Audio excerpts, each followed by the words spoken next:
5월 8일 기초전자공학 수업을 시작하겠습니다. 자, 오늘이 어버이날인데 어버이날이기도 하고 또 우리가 중간고사를 치르지 않고서 하기 때문에 아마 기말 때에 일부가 포함될 수도 있겠습니다. 나중에 시험을 치기 전에 다시 그 기말에 대한 사항을 알려드리도록 하겠습니다. 지금은 그대로 진행을 하고요. 그리고 강의 계획서상에 그 비율도 변경이 되어졌습니다. 참고를 해서 보시고 퀴즈도 여러분들이 나중에 참고를 위해서 좀 열심히 풀으셔야 되고 일부는 성적에 반영될 가능성도 있습니다. 그리고 유념해 주시고요. 자, 그리고 오늘은 원래는 교류 회로를 해야 되는데, 자, 지난 시간에 했던 것부터 조금 살펴보도록 하겠습니다. 지난 시간에 전자력이란 얘기를 했었고요. 또 그 전자력뿐만 아니라 몇 가지 법칙에 대해서 이야기를 했었죠. 플레밍이란 사람의 왼손 법칙, 또 오른손 법칙이 있었고, 그리고 또 그 패러데이의 법칙이 있었죠. 그 다음에 한 사람 더 나왔었는데 렌츠의 법칙이라고 있었습니다. 그 각각의 개념을 조금은 기억할 필요가 있겠습니다만 구분을 할 수가 있어야 될 것 같고요. 자, 그럼 전자력을 보면 전자력이라고 하는 것은 자장 중에 그 자장이라는 것은 자기장이라는 얘기죠. 자기장인 중에 도체의 전류가 흐르면 도체에 힘이 발생하는 것이 전자력이라고 했습니다. 자, 전자력의 기호는 F이죠. 우리가 보통 전압의 기호는 V라고 쓰고 또 전력의 기호는 P라고 쓰듯이 전자력의 기호는 F라고 씁니다. 때로는 힘이라고 얘기하기도 하죠. F라는 걸 쓰고 단위로서 뉴턴이라고 해서 N을 씁니다. 저항의 단위는 옴이고 전류의 단위는 암페어듯이 이렇게 전자력, 힘의 단위는 뉴턴이 되겠습니다. 자, 이 뉴턴 전자력 F는 자속 밀도 B 곱하기 전류 I 곱하기 또 도선의 길이 L을 해서 구할 수가 있겠는데요. 자, 각각을 보면 자속 밀도나 전류나 도선의 길이 L이 모두 다 전자력에 대해서 비례한다는 얘기죠. 자속 밀도가 크든지 아니면 전류가 많이 흐르든지 아니면 도선의 길이가 길든지 자, 이렇게 함으로 인해서 전자력이 커진다는 얘기입니다. 그래서 그 개별적으로 모두 다 비례관계에 있다는 사실을 기억을 하시고 그 다음에 전자력, 자력선, 전류의 관계 자, 여기 여기 콤마가 하나 빠진 것 같죠? 여기 콤마 하나 해놓고 자력선, 전류의 관계 이렇게 보면 자, 이것을 우리가 쉽게 해놓은 것이 플레밍의 왼손 법칙이 되겠습니다. 이 왼손 법칙을 이 전자력 또 자계죠. 자력선은 자계 또 전류의 관계에 대해서 표시를 해놓은 건데 자, 전자력의 응용으로는 수동 모터가 있었죠. 자, 모터는 조금 이따가 이제 볼 것이고 자, 플레밍의 왼손 법칙이 보면 왼쪽 손가락을 이렇게 펼쳤을 때 엄지, 검지, 중지를 이렇게 펼치면 엄지 손가락 방향이 우리 힘의 방향입니다. 조금 전에 봤던 뉴턴 했던 전자력 F의 방향이란 얘기죠. 이게 우리 구하고자 하는 전자력이 될 것이고 검지의 방향은 자기장의 방향이 됩니다. 이게 자기장이 검지 방향이 될 것이고 전류의 방향은 중지가 될 거란 얘기죠. 그래서 왼손으로서 표현을 할 수 있다는 얘기죠. 왼손으로서 전자력에 관한 전자력, 자력 또는 전류의 관계를 표시한 게 플레밍의 왼손 법칙이 되겠습니다. 대응이 된 그림을 봐도 이 도선에 전류가 흐른다면 이런 방향으로 흐르겠죠. 자, 전류의 방향이 이렇게 되면 자석이 N에서 S가 있으면 그 자력은 이쪽 방향으로 갈 겁니다. N에서 S로 가니까. 그러면 힘은 각각에 대해서 모두 직각이니까 자, 이렇게 위로 솟겠죠. 자, 여기서 말한 힘 자체가 바로 전자력이 될 것입니다.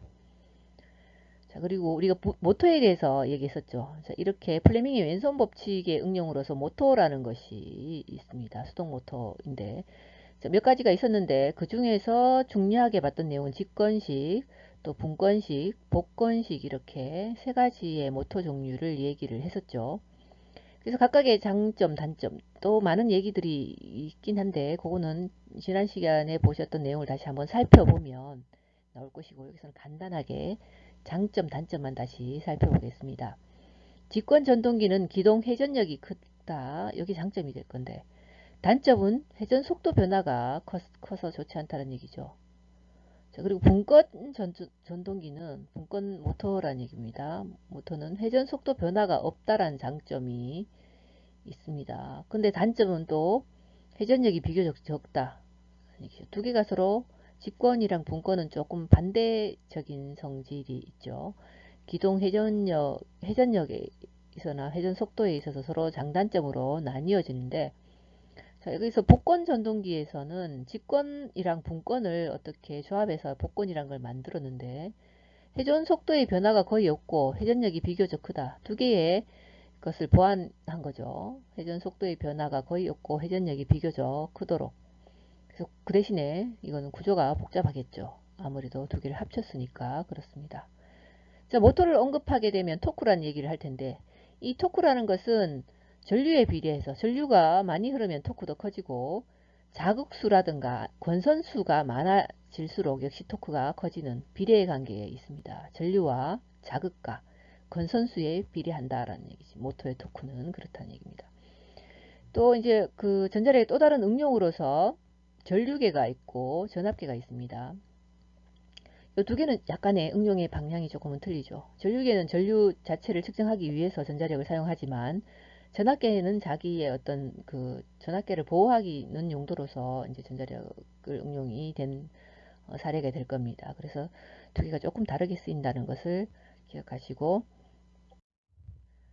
또 다른 내용이 있었죠. 전자유도라는 내용이 나왔었는데 자, 여기 전자유도는 두 가지 관점에서 지금 봤습니다. 자기 안에 도체를 놓고 또 밑에는 자기 안에 도체에 힘을 가하면 이렇게 두 가지가 있는데 자, 자기 안에 도체를 놓고 전류를 흘리면 도체를 움직이는 기전력이 발생한다. 자, 이 기전력 이게 바로 이제 또 전자유도에 대한 내용이 될 것이고 자, 이 기전력이라는 것은 V 볼트로도 나타낼 수 있는데 자속 밀도 곱하기 도체의 길이 곱하기 도체의 움직이는 속도 앞에서 보지 못했던 속도가 여기에 나옵니다. 이게 기전력에 들어간다는 얘기죠.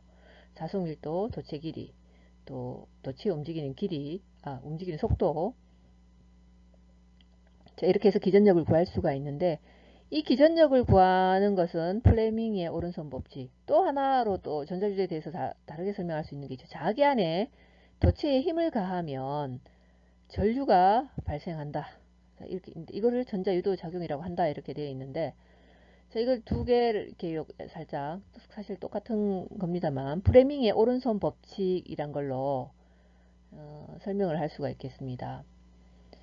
자, 이 아까 왼손 법칙은 모터 그 응용으로 모터를 봤었는데 오른손 법칙은 응용으로 발전기가 있죠. 자, 요런 존재한다는 것을 기억하고 프레밍 오른손 법칙을 보면 자, 위에 엄지손 오른손을 펼쳤을 때 엄지, 검지, 중지죠. 왼손이랑 마찬가지로 세 개의 손가락이 필요가 합니다.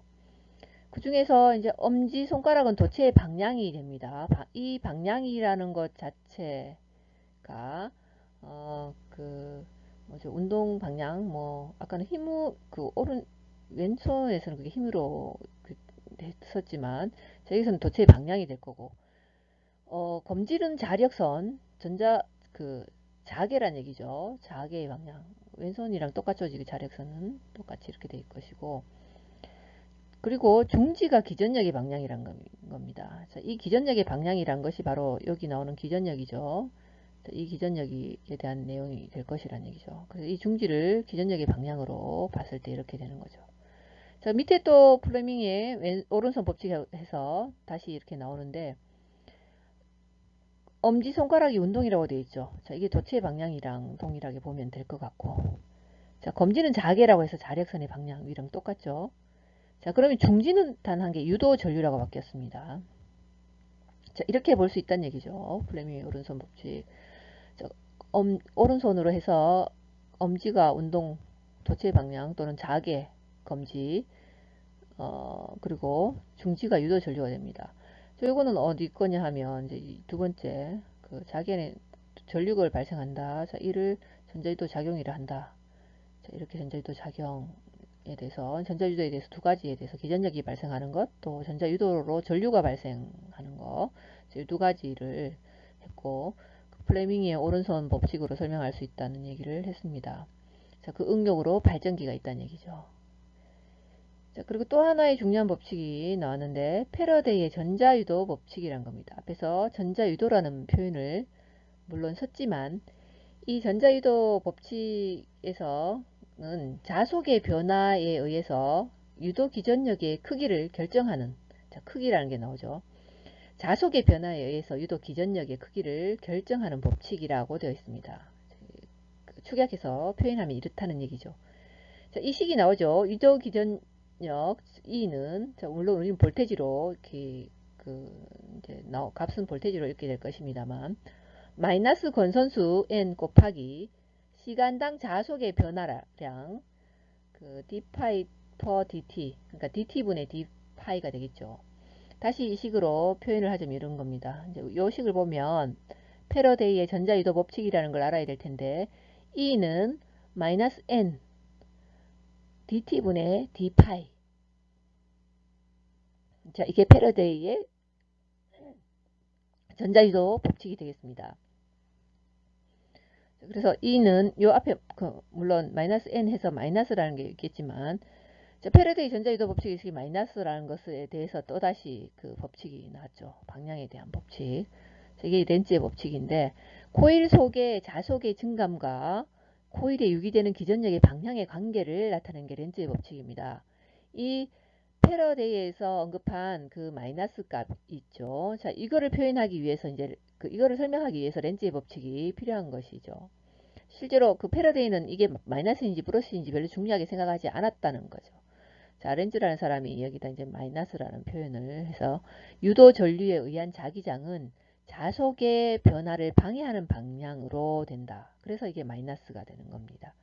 그래서 렌즈라는 사람이 이렇게 했는데 어떤 책의 교재나 뭐 우리 교재도 그렇지만 패러데이라는 말보다는 렌즈의 법칙으로 바로 이 패러데이의 그 전자유도 법칙을 그대로 가져와서 설명하는 경우가 종종 있습니다. 그렇지만 실제로 렌즈라는 사람은 이 어떤 크기라든가 뭐 질량, 뭐 양적이라는 것 같은 것들을 얘기한 것이 아니고 이 방향에 대해서 얘기를 실제로는 했습니다.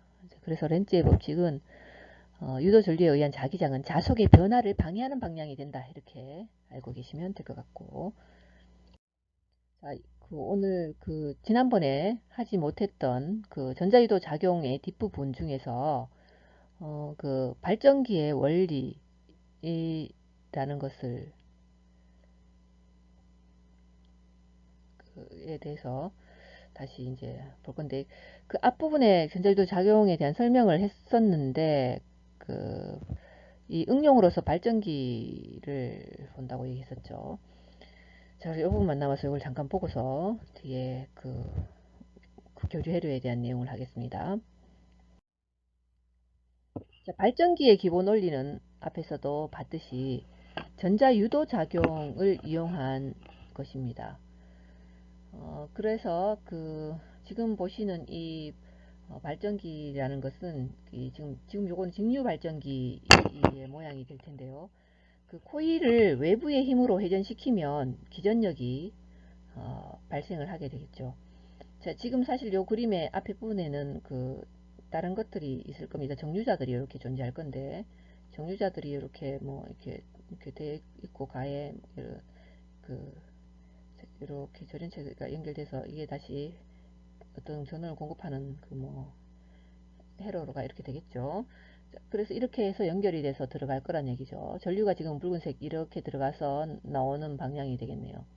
자, 그림에서 보여지는 것처럼 여기 안에는 지금 그 자석의 방향이 평소는 여기 앞에가 n인데 여기가 지금 s고 여기가 n으로 해놨죠. 그거는 아마 지금 이게 플레밍의 오른손 법칙에 대한 내용이라서 방향을 오른손으로 자기장 방향을 N에서 S로 움직이게 표시를 하려니까 그렇게 그림을 이렇게 그렸는 것 같은데, 자, 엄지 여기 안에 지금 들어있죠. 오른손이 엄지 방향이 코일의 운동 방향이 될 거고, 검지가 이렇게 되어 있는데 이게 자기장의 방향, N에서 S로 가니까 자기장의 방향이고, 자, 이쪽에 기전력의 방향이라고 되어 있죠. 자, 이렇게 기전력의 방향이 되어 있고, 자, 요런 그 형태로, 그러니까 요게 이제 사실은 이렇게 이게 회전을 함으로 인해서 어떤 그 발전을 하게 된다는 얘기입니다. 회전을 할 때마다 이렇게 어떤 그 출력을 하게 되겠죠. 그리고 코일의 운동 방향이 이렇게 지금 돌아가고 있죠. 실제로 이게 코일이죠. 이렇게 병 모양 이렇게 되어 있지만, 뭐 앞에서 제가 판때기 뭐 이런 얘기를 했는데, 실제로 이게 판때기가 아니고 여기가 비어 있습니다. 그렇죠? 이게 지금 코일이라서 선으로 이렇게 되어 있는, 선 라인으로 이렇게 되어 있죠. 코일이기 때문에 그렇다는 얘기죠. 전기자 코일이란 말입니다. 그래서 여기는 비어 있는 겁니다. 뭐 직류 발전기의 원리라고 되어 있는데, 사실 직류 발전기의 원리는 교류 발전기와 기본적으로 동일하게 되는데, 정류자의 모양만 다르게 되겠습니다. 정류자라는 것이 앞부분에 아까 봤던 그 우리가 없어졌던 부분이 여기 지금 앞에 부분이 여기 와 있는 거죠. 양쪽에 여기 브러쉬가 이렇게 지금 달려 있고, 여기 정류자편이 되겠죠. 이렇게 정류자편. 이렇게 어떤 선이 연결되어서 이렇게 그 어떤 이 값이 전압값이 이렇게 흘려서 뭐 이렇게 흘러 들어가겠죠. 이런 식으로 여기 연결해서 아까 봤던 이 부분은 이렇게 코일이 될 겁니다. 자, 이게 이제 전기자 코일이 이렇게 이렇게 될 거란 얘기죠. 이 전기자 코일이 이렇게 회전을 돌면서 양쪽 이제 그 자석 쪽이랑 어떤 그 우리 알고 있는 어떤 오른손 법칙에 의해서 발전이 돌아간다는 얘기죠. 자, 요걸 앞에서 이렇게 보면, 요 앞에 브러쉬가 있고 정류자편 쪽에 있는 것을 보면, 요 양쪽에 이제 이게 지금 코일이었으니까 이쪽에 이제 자석이 NS가 있겠죠. S가 위쪽이고 N이 아래쪽이라고 봤을 때 이렇게 옆으로 돌려서 보면 이렇다는 얘기죠. 자, 지금 주어진 여기가 지금 아마 그 코일이 될 겁니다. 전기자 코일이 이렇게 옆에서 보니까 이렇게 실제 이렇게 돼 있었지만, 이렇게 그 반대기 모양으로 이렇게 펼쳐져서 선을 이렇게 되어 있었지만, 앞에서 이렇게 보면 이렇게 아예 일직선으로 되어서 보일 거란 얘기죠. 자, 그러면 기전력은 봤을 때는 그 기전력을 봤을 때 이렇게 들어간다는 얘기입니다. 자, 화살표 이렇게 돼서 들어가서 꼽혀되어 있는 부분으로 기전이 들어가서 나올 때는 자, 이런 방향으로 나옵니다. 자, 우리가 그 기전력이 패러디 그 오른손 법칙에 의해서 기전력을 그 표시할 수 있었죠. 자, 이건 그 모든 그 회전하는 방식이 여기서는 오른손 법칙에 적용받는다는 얘기입니다. N에서 S 쪽으로 그 자력이 이렇게 흐를 것이고, 자, 그렇게 되다 보니까 요 기전력은 이렇게 해서 나올 건데, 들어가는 부분을 보면 방향을 보면 이렇게 돼서, 자, 들어가는 부분을 표시를 하면 이렇게 되는 거죠. 근데 또 나오는 부분 점적으로 이쪽 방향이니까 나오는 부분도 이렇게 내려오게 될 겁니다. 그래서 들어갔다가 또 다시 나오고, 자, 이게 회전할 때마다 이런 거죠. 한 바퀴 도는 거죠. 그 회전을 한다고 했으니까 이 회전을 하면서 발전을 하게 되는데, 요 회전이 그 회전 바퀴가 여기는 0도였습니다. 근데 여기까지가 90도에서 세워졌을 때가 이제 이렇게 한번 나온다는 얘기죠. 여기 곡선이 이렇게 한번 나오고 전압이죠. 여기가 최고 전압이 여기 꼭대기일 겁니다. 그 다음에 360도 한 바퀴 돌아서 제자리에 왔을 때가 2파이가 될 겁니다. 360도가 그 전기자 코일이 그 이 판때기처럼 생긴 안에는 이렇게 비어 있는 여기 안에 없지만 이렇게 돌아서 이렇게 한 바퀴 돌고 나면 그 360도 2파이가 360도니까 여기가 360도 자리가 될 것이고, 파이니까 여기는 180도겠네요. 예, 제가 착각했습니다. 자, 여기는 180도가 되겠죠. 자, 180도 왔을 때가 이제 한번 이렇게 곡선이 꺾였고, 그 다음에 이게 4인 곡선이 만들어지는 게 아니고 지금 밑에 이렇게 4인 곡선 이렇게 내려와 있어야 되는데 이게 반대로 플러스 쪽으로 올라가 있죠. 그래서 이것만 위쪽만 두 개가 이렇게 만들어집니다. 자, 이게 직류가 될 텐데 이 직류의 그 발전기의 특징이 있는데 이 그 전류의 방향이 항상 일정하다는 게 된다는 거죠. 그 실제로 이제 0에서 보면 그 전압 0에서 이렇게 위에 올라갔다 다시 내려오지만 실제 그 발전기에서는 코일의 수와 정류자의 수를 증가시켜서 어떤 브러시 사이의 전압 변동을 적게 해서 발생 전압을 될 수 있는 대로 균일하게 만들어서 사용을 하고 있습니다. 여기서 이제 전류의 방향이 항상 동일하다는 것과 또 여기 옆에 있는 철편이 있죠. 그 옆에 나와 있는 이 뭐라고 해야 되지? 저 정류자 옆에 나와 있는 요 편에 한쪽이 플러스고 한쪽이 마이너스이면 얘는 처음부터 끝까지 한쪽이 플러스고 한쪽이 마이너스입니다. 자, 그런 그 특징이 있다는 사실. 바뀌지 않는다는 얘기죠. 자, 그런 특징이 있고, 자, 이제 교류 발전기와 다른 게 정류자 모양이 다르다고 했으니까 뒤에 교류 발전기를 한번 살펴보면 이 모양이 지금 봤던 이 모양이 지금 틀리다는 얘기죠. 그 나머지는 이제 어차피 회전하면서 발전을 하게 되는 현상은 동일하다는 얘기입니다. 뒷부분을 살펴보면 교류 발전기의 원리는 앞에서 봤던 거랑 틀리게 여기에 뭐가 있냐면 슬립 링이라는 게 요 링이 두 개가 있습니다.